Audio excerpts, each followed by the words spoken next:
चनाचे एक नौजवान को अल्लाह ने तौबा की तौफीक दी। जुनैद जमशेद गाने गाते थे, स्टेज पे डांस करते थे, गफलत की जिंदगी थी। जब तौबा की तो तौबा के बाद तमाम गुनाह छोड़ दिए, नेक बन गए। तकवा इंसान की जिंदगी में बढ़ता है ना, तो फिर इंसान को आखिरत की फिक्र लग जाती है।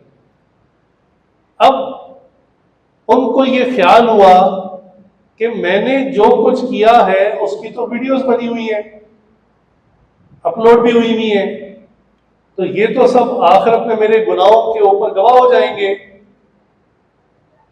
तो उन्होंने राब्ता किया बाकायदा मुख्तलिफ कंपनियों से और उनसे कहा कि मेरी इस वीडियो को डिलीट कर दें।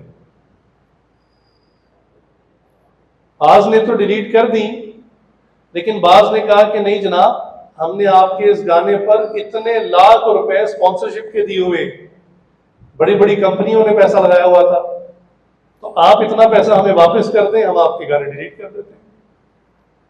ये मसला इतना सीरियस हो जाता है।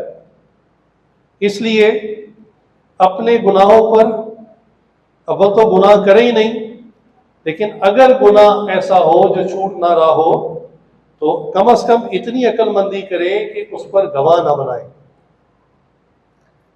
तो मैं अर्ज कर रहा था कि 5 काम अगर जिंदगी में हम कर लें तो अल्लाह की जात से उम्मीद है हम मुत्तकी बन जाएंगे और अल्लाह के रास्ते पर चल पड़ेंगे और जल्द अल्लाह से मुलाकात भी अच्छे हालात में होगी।